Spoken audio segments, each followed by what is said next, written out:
اور کہاں چھوڑا؟ غیر ذی زرع، ایسی جگہ چھوڑا جہاں کوئی پلنے کا نظام نہیں تھا۔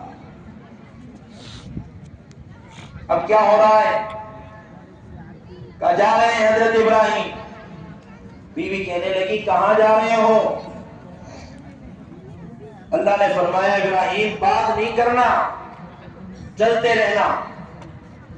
حضرت ہاجرہ کہہ رہی ہیں اے ابراہیم ہم کو ایسے میدان میں کہاں چھوڑ کر جا رہے ہو؟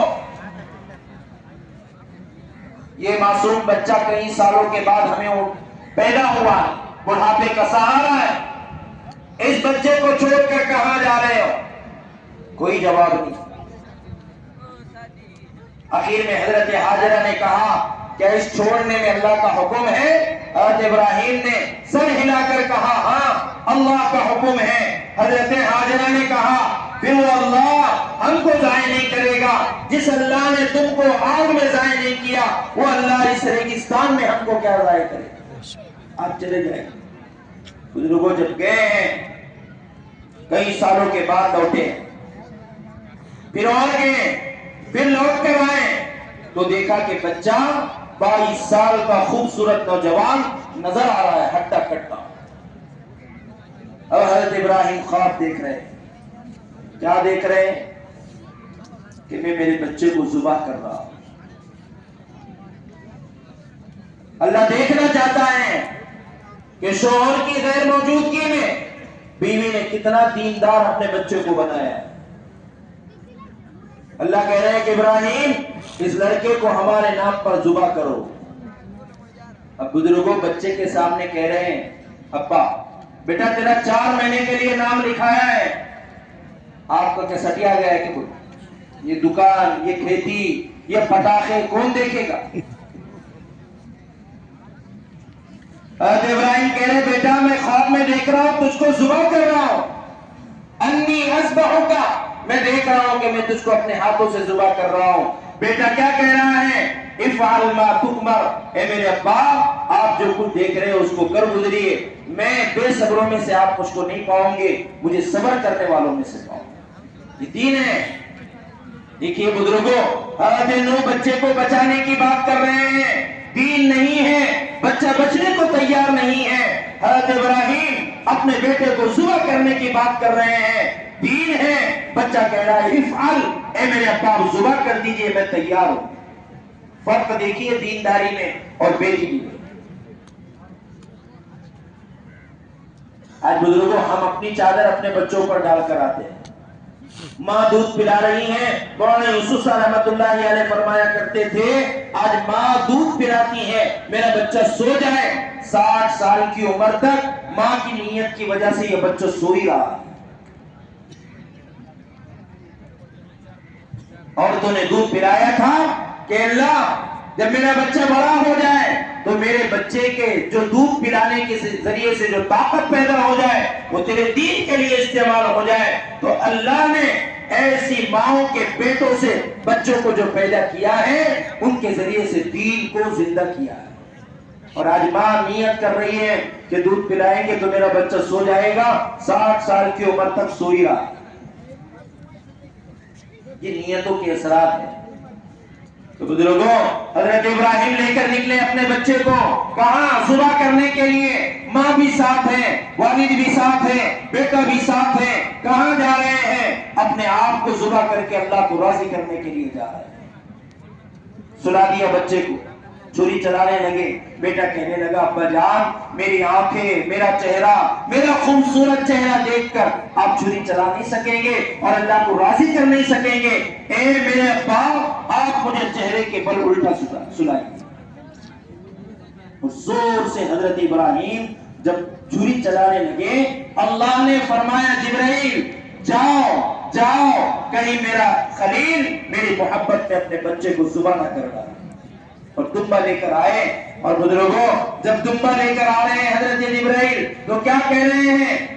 اللہ اکبر اللہ اکبر۔ اور بزرگوں جب حضرت ابراہیم نے یہ دیکھا تو کیا کہا؟ لا الہ الا اللہ واللہ اکبر۔ اور بزرگوں جب حضرت اسماعیل ہٹ گئے اور دمبا ذبح ہو گیا تو حضرت اسماعیل کیا کہہ رہے ہیں؟ وَلِلَّهِ الْحَمْدُ، اللہ نے یہ جو ہے تسبیحات ایام تشریق کے اندر امت کے ہر فرد کے لیے 9 ذی الحج کی اثر سے لے کر 9 ذی الحج کی فجر سے لے کر 13 ذی الحج کی اثر تک اس تسبیحات کو پڑھنے کا حکم فرمایا۔ اور میاں اور بیوی نے بچے کو ذبح کرتے وقت میں جب شیطان آیا، کنکری ماری، اللہ نے ان کنکریوں کو رمی جمار کی شکل میں قیامت تک کے لیے جاری کر دیا۔ دیکھو، ایک میاں اور بیوی اپنے بچے کو ذبح کر کے مجھ کو راضی کرنا چاہتے تھے، میں نے ان کے عمل کو زندہ کر دیا۔ اور بزرگوں، اب اللہ فرما رہے ہیں دیکھو تم نے بڑی قربانی دی ہے، باپ نے قربانی دی، بیوی نے قربانی دی، بچے نے قربانی دی، اب ابراہیم ہم تم سے بڑے کام لیں گے، کیونکہ جس گھر کے اندر 3 طبقے دین پر ہوں گے، اللہ ان مردوں سے اور ان عورتوں سے بڑے بڑے کام لیں گے۔ یہ مولانا یوسف صاحب رحمۃ اللہ علیہ نے فرمایا ہے، اللہ نے بھی بتایا۔ اب اللہ فرما رہے ہیں ابراہیم بیت اللہ کی تعمیر شروع کرو۔ دیکھو بیت اللہ کی تعمیر کوئی معمولی چیز نہیں ہے۔ آج آدمی جاتا ہے ایسے لوٹتا ہے کہ ولدت امی، آج ہی اس کی ماں نے اس کو جنا ہے، کوئی گناہ اس کے نام اعمال میں نہیں۔ اس گھر کو بنا رہے ہیں، دونوں باپ بیٹے اور بیوی مل کے بنا رہے ہیں۔ جب تیار ہوا اللہ نے فرمایا اَسِّن فِي النَّاسِ بِالْحَجِّ يَأْتُوكَ رِجَالًا، اے ابراہیم اب آواز لگاؤ، ساری دنیا کو بیت اللہ کے طواف کے لیے، حج کے لیے بلاؤ۔ حضرت ابراہیم نے فرمایا اللہ یہ ریگستان ہے، یہاں کوئی نہیں، کون میری آواز سنے گا؟ اللہ نے فرمایا ابراہیم تمہاری آواز معمولی نہیں ہے، تمہاری آواز کے پیچھے ہاجرہ کی قربانی ہے، تمہاری آواز کے پیچھے حضرت اسماعیل کی قربانی ہے۔ قربانی والے کی آواز میں ہم تاثیر پیدا کرتے ہیں۔ تم آواز لگاؤ، آواز لگانا تمہارے ہاتھ میں ہے، پہنچانا ہمارے ہاتھ میں ہے۔ بزرگوں، جب حضرت ابراہیم نے آواز لگائی ہے، لکھا ہوا ہے ساری دنیا نے سنا ہے، اللہ نے عالم ارواح میں بھی سنا ہے۔ یہ تاثیر ہے، یہ دین پیدا کرو۔ تو بزرگوں، 3 کام اللہ کے نبی نے پہلے وحی میں حضرت خدیجہ کے گھر پر کرنا ہے۔ اب تشکیل ہوئی کہ کیا کیا جائے، تو حضرت خدیجہ نے فرمایا ورقہ ابن نوفل میرا رشتہ دار ہے، یہودی بہت بڑا عالم ہے، چلو چلتے ہیں ان کے پاس، سارا ماجرا سناتے ہیں کہ ایسا ہوا، غار میں ایسا ہوا، کیا کرنا چاہیے ان سے پوچھ کر آ جائیں۔ کہ ورقہ ابن نوفل اتنا بوڑھا آدمی تھا، یہودی عالم، اس کی بھویں یہاں تک آ چکی تھی بڑھاپے کی وجہ سے۔ ساری بات حضرت خدیجہ نے بتائی اور کہا کہ یہ میرے شوہر ہے، یہ کہتے ہیں کہ ایسا ہوا ایسا ہوا۔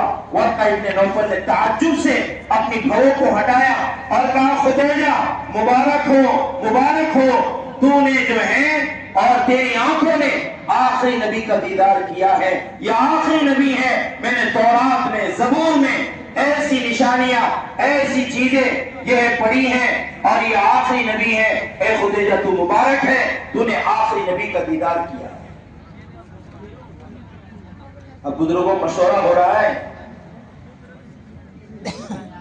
ورقہ ابن نوفل نے کہا ہے محمد تو آخری نبی ہے، تجھے مکہ سے نکالا جائے گا، تیری برادری تیرا مخالف ہو جائے گی اور تیرا جو ہے ساری دنیا تیری مخالف ہو جائے گی۔ اب اللہ کے نبی یہ ساری کیفیت سن کر کیا کر رہے ہیں؟ مشورہ کر رہے ہیں کیا کیا جائے۔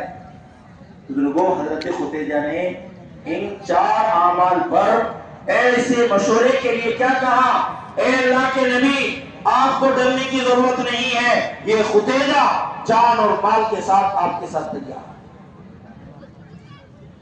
یہ 5 کام گھر میں ہو گئے۔ تو بزرگوں لکھا ہوا ہے حضرت خدیجہ اس وقت میں 2.5 کروڑ کی مالکہ تھی اور جس گھر میں رہتی تھی وہ گھر 2 منزلہ سندل کی لکڑیوں کا تھا۔ جب بزرگوں اللہ کے نبی کو دین کو، اللہ کے نبی کے دین کو جان کی ضرورت پڑی، جان لگائی، مال کی ضرورت پڑی، مال لگایا۔ اور بزرگوں جب دنیا سے جانے کا وقت آیا تو جن کپڑوں میں انتقال ہو رہا تھا ان کپڑوں میں 7 پیور لگے ہوئے